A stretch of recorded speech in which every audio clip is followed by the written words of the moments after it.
Somewhere between supernovas and soil, a new thing stands upright. Epic of the Living Path, a 6-part spoken word cycle in the Brillaris New Humanity voice. An echo enters the room, a soft footstep on a wooden stage, like somebody just walked into your story before you were ready to say his name. Lights low, breath held. Act 1, the cast. Listen, before history starts rolling, before the first star blinks awake in the dark, before anybody builds a skyscraper, brands enlightenment, or charges admission to the sacred, there is the real one. Not a god throwing lightning from a safe distance, not a cosmic chief executive barking orders from the top floor. The real one is closer than that. Think of a quiet street artist tagging hope on brick walls nobody photographs.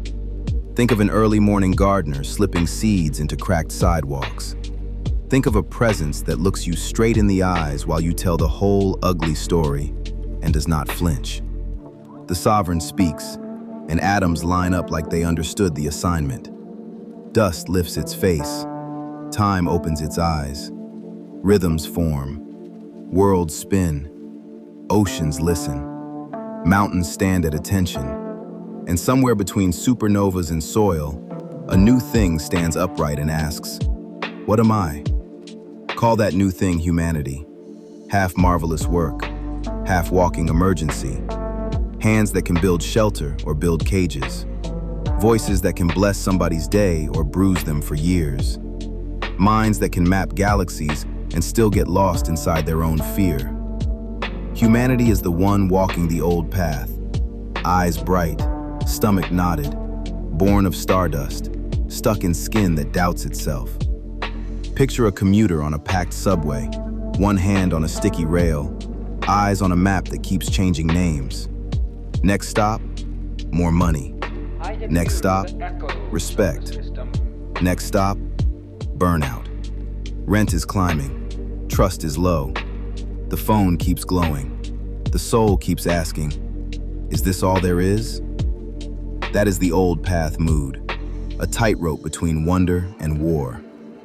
Now picture one lone inventor, fingers stained with ink, grease, and hungry dreams, hunched over a workbench in a dim garage that smells like coffee, metal, and regret. He builds an engine, half steel, half prophecy, a heart of bolts and voltage meant to redefine what far away even means. On paper, it is flawless. In his head, it is salvation. But the first time he fires it up, the machine coughs like it is choking on its own genius, belching smoke into a neighborhood that never asked to be the experiment. That is us in one frame. Humanity, brilliant enough to crack open tomorrow, fragile enough to weaponize its own invention. Always one spark away from lighting the road forward or burning down the whole block. If you have ever looked at religion, politics, family, technology, or your own reflection and thought, if this is the system, I do not trust it, you are not broken. You may be awake. And now another figure steps into the frame. Immanuel, the chosen restorer, living word in street clothes. The one who does not send a memo from the penthouse, but walks the cracked sidewalks himself. Not the mascot of an institution, not a brand ambassador for fear, not a distant emblem for people who know how to sound holy while leaving the wounded outside. Immanuel is life entering the room, life with dust on his feet, life with mercy in his hands, life with truth in his mouth, life that death will try to bury and fail. Then there is the eternal spark, not a trend, not a self-help app, not the ego calling itself divine. The eternal spark is the living presence of Immanuel awakening within us. Counselor when the mind spirals at 3 a.m., advocate when shame drags the soul into court. Ultimate authenticity when the world pressures you to become a product, a profile, a personal brand, anything but a real person. The spark is how the sovereign still speaks in a way your nervous system can survive, especially if God talk has been used against you before. And beyond the far side of the story, there is new humanity. Not robots, not spiritual influencers, not polished people pretending they have escaped the struggle. New humanity is people being rewired from within by the life of Immanuel. People who carry presence without performing, who create without exploiting, who love without turning love into a weapon, who rebuild the world without becoming another empire. This is the cast. The real one speaks. Immanuel walks. The eternal spark ignites. Humanity questions. New humanity co-creates. Speaker, walker, igniter, questioner, co-creator. This is the arc. From humanity as we are, confused, brilliant, dangerous, to new humanity as we can become, steady, luminous, dangerous only to despair, to empire, and to every lie that feeds on fear. Guided by the tri-unity, speaker, walker, spark, the original community at the center of everything, who refuse to let the story end as tragedy. Act 2. The Old Path. In the inception, the sovereign sings, and light answers. Earth arrives fresh, alive, unashamed. Every color screams good. Every river carries music. Every creature moves like the world still knows how to breathe. Humanity wakes in a garden where shame does not yet know our address. No masks, no performance, no hunger to dominate, no fear hiding behind ambition. The first vocation is not hustle. It is communion, to receive, to tend, to name, to love, to create. But the old path begins when humanity starts suspecting that love is not enough. A whisper enters. Take control, secure yourself, become your own source. Turn gift into possession, turn power into armor, turn desire into law. And we listen. The garden becomes a courtroom, the body becomes a hiding place, the neighbor becomes competition, the world becomes material. We do not just fall down, we fall inward, curving around the self until even our prayers start sounding like advertisements. Then systems rise. Empire learns how to dress fear in official language. Religion learns how to bless what love never authorized. Violence learns how to call itself order. Greed learns how to call itself wisdom. Shame learns how to sound like discipline. And humanity keeps building. Towers, markets, weapons, platforms, brands, doctrines, algorithms. Some of it is genius. Some of it is grief wearing a hard hat. We invent tools that can connect the continents and still leave people starving for one honest conversation. We build cities bright enough to see from space and still let loneliness rent entire floors inside the heart. We preach peace with clenched fists. We sell freedom with subscriptions. We turn children of dust and breath into consumers, content, data, and demographics. That is the old path. Life reduced to survival. Love reduced to leverage. Creativity reduced to product, and the soul told to be grateful for the cage because the cage has better lighting now. But the real one does not abandon the marvelous work. The sovereign keeps calling, through visionaries, through widows, through exiles, through songs, through the stubborn ache in every honest person who says, "This cannot be what we were made for."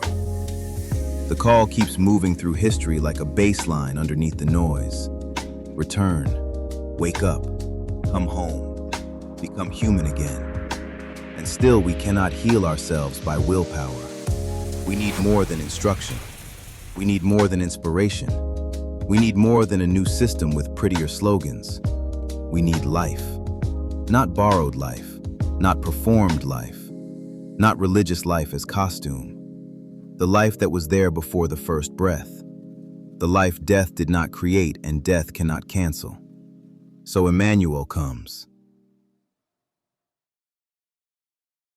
Act 3. Immanuel enters the noise. Immanuel does not arrive like Empire expected. No armored motorcade, no celebrity rollout, no marketing funnel, no throne built from other people's backs. He enters small, a child under pressure, a body in danger, a voice growing up in occupied streets. The real message learns hunger, learns sweat, learns grief, learns the strange weight of being fully human in a world that keeps forgetting what human means. He walks into the neighborhood where religion has become performance, where power has become extraction, where the wounded are treated like interruptions, and the poor are treated like evidence of their own failure. And he does not flinch. He touches the untouchable. He eats with the misnamed. He sees the invisible. He tells the powerful the truth and tells the ashamed they are not beyond mercy. Everywhere he goes, life starts leaking into places death claimed as property. Dead hope sits up. Dead dignity breathes again.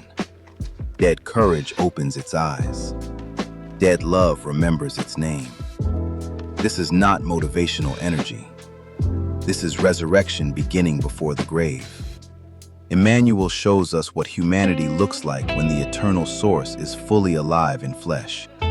Truth without cruelty, mercy without cowardice, authority without domination, sacredness without disgust, creativity without ego, love without manipulation. He is not merely a teacher pointing toward life. He is life walking. And that life is unstoppable. Not loud because it is insecure. Not forceful because it lacks power. Unstoppable because it comes from the source beneath all sources. Empires can threaten it. Religions can mislabel it. Crowds can misunderstand it. Friends can abandon it. Systems can sentence it. Soldiers can nail it down. But they cannot own it. They cannot corrupt it. They cannot keep it buried.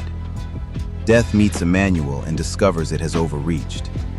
The grave receives him and becomes the place where death loses its argument. They bury the body. They cannot bury the life. They seal the tomb. They cannot seal the source. They post guards. They cannot guard against resurrection. The life of Immanuel rises through death and comes out carrying the keys. That is the center of the message. Death could not hold him, and the life he carries cannot be buried in you. Act 4. The eternal spark within. Now the story turns inward. Not inward toward ego. Not inward toward self-worship. Not inward toward the little throne where fear pretends to be God. Inward toward the place where the life of Immanuel begins to awaken within the human soul. The eternal spark is not your mood, not your vibe, not your private fantasy of being important.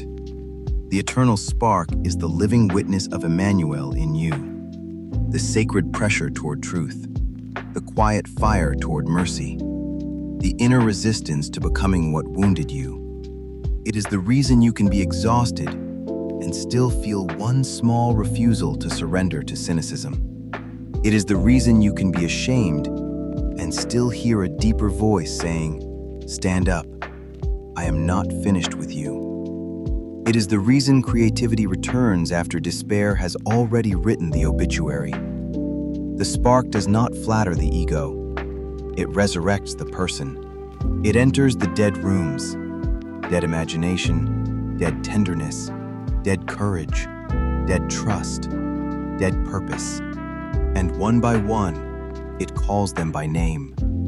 Rise. This life is not soft in the way fear defines soft. It can forgive and still confront. It can weep and still rebuild. It can kneel and still overthrow the lie. It can love enemies without surrendering to evil. It can walk into death and leave death stripped of its final word. So when Brillaris says Immanuel lives within us, it does not mean the self is the source. It means the deepest life in us is not the ego. It is Immanuel, the living source beneath the noise. The life that overcame death in him now awakens in us as new life, real love, fearless truth, and creative fire. This is why creativity matters, because when Immanuel moves within a person, new worlds begin as whispers. A song, a page, a repair, a meal, a bridge, a confession, a clean apology, a refusal to exploit, a vision for a street, a family, a city, a future less ruled by fear. Creativity is not just talent. It is resurrection practicing with materials. Love is not just emotion. It is resurrection taking responsibility for the neighbor. New life is not just survival.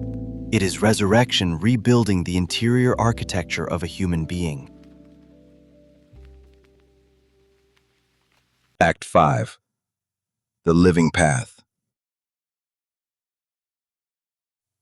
The living path is not an escape route from the world.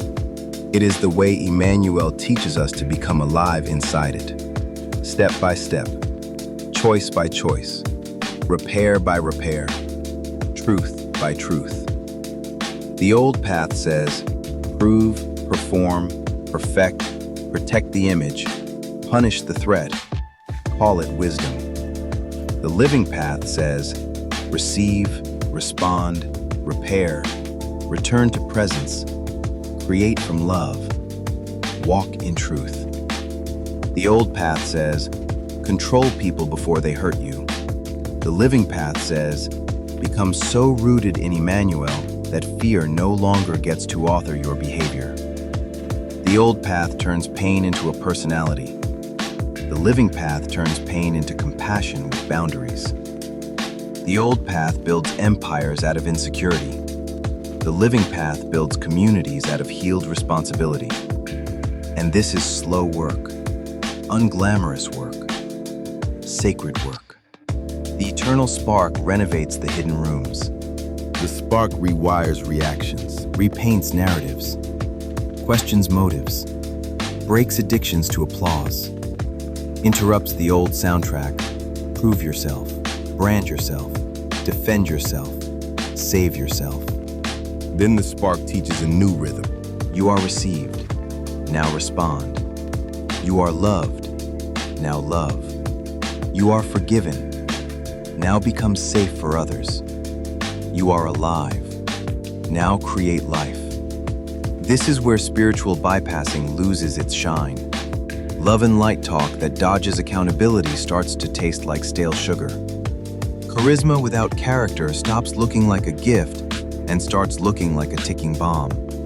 Influence without humility begins to look like empire wearing better shoes. The living path refuses that. New humanity is not people who checked yes on a belief form. New humanity is people whose insides are being rearranged to match the life of Immanuel.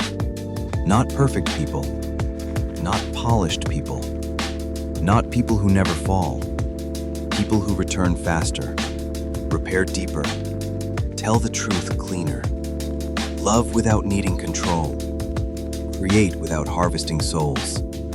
If you have ever sat on the floor of your life surrounded by broken habits, burned bridges, and the quiet ache of consequences, and somehow felt conviction and comfort in the same breath, you have already tasted the living path. The deepest, marvelous works happen where nobody is filming. Act 6. Brilliant Horizons. Zoom out. New humanity was never meant to be a solo project. As the eternal spark rewires individuals, renewal pathways begin forming between them.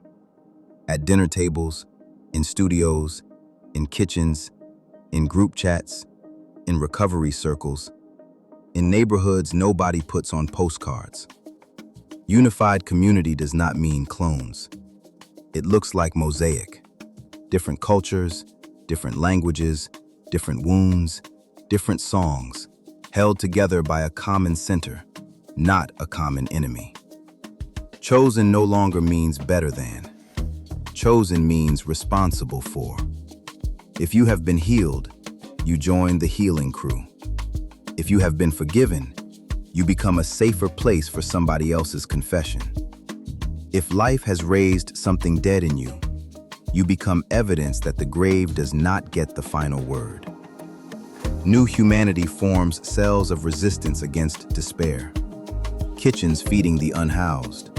Studios where art is made without exploitation. Living rooms where racism is not only called out, but unlearned. Group texts where the first response to crisis is, "I am on my way," not, "I told you so." New ways to imagine money, not as God, not as ghost, but as a tool in the hands of the just. New ways to hold power, not as a ladder to climb, but as a table to widen. New ways to design cities where beauty is not gated behind wealth and parks feel as sacred as stained glass. Brilliant horizons stretch forward. Music that heals instead of numbing. Media that tells the truth and still leaves room for hope. Technology that connects without hooking people like a slot machine. Schools that teach children how to feel as well as how to think. All of this is still in beta, half-built, glitching forward, improvising, messing up, doubling back, apologizing, trying again. But the arc is different now. Empire has been named. Violence has been named. Spiritual abuse has been named. The masks are coming off. The costumes are being dragged into the light. Agency and presence are being distributed into ordinary lives. Inner integrity is becoming non-negotiable infrastructure. Communities are learning not only what they are against, but what they are building for. And then the script hints at ultimate disclosure. The veil lifts, not with cheap spectacle, but like a dawn that refuses to stay on the horizon. Every mask comes off. Every illusion gets audited. Every system has to answer. Did you serve love, or did you serve yourself? The sovereign's intent for creation stands center stage, a cosmos humming with justice, mercy, beauty, and fearless communion. New humanity is there too, not as passive audience, but as co-creators who learned in the dark how to hold light without burning each other. Cities, cultures, technology, media, money, art, policy, education, all of it can become a destructive weapon or an empowering instrument. In the hands of new humanity, it starts to sound like adoration. Uploads as offerings, policies as interventions, architecture as living parable, business as service, creativity as resurrection made visible. This is the trajectory. From humanity on the old path, brilliant but broken, looping violence and denial, to new humanity on the living path, honest, rewired, manifesting their restoration in public with trembling and joy. From empire as default to service as instinct. From religion as performance to presence as oxygen. From get me out of this world to help me rebuild it. Block by block, heart by heart, spark by spark. And you, sitting with your doubts, guard half up, maybe burned by religion, maybe tired of spiritual sales pitches, maybe allergic to anything that sounds like a trap. If there is anything in you that still refuses to stay fully cynical, if one small, stubborn warmth rises at the thought of a world less ruled by fear, then let this be more than poetry. This is your line in the script. The life of Immanuel is unstoppable. It overcame death in him. It awakens new creation in us. It makes love possible after heartbreak. It makes courage possible after collapse. It makes creativity possible after silence. It makes new humanity possible after empire. Death could not hold him, and the life he carries cannot be buried in you. If you are still here, you may already be hearing the spark. If you want to keep walking this path, stay close. We are building this in public, Story by story, repair by repair, heart by heart, spark by spark. Brillaris, Epic of the Living Path, a 6-part spoken word cycle for the new humanity waking up.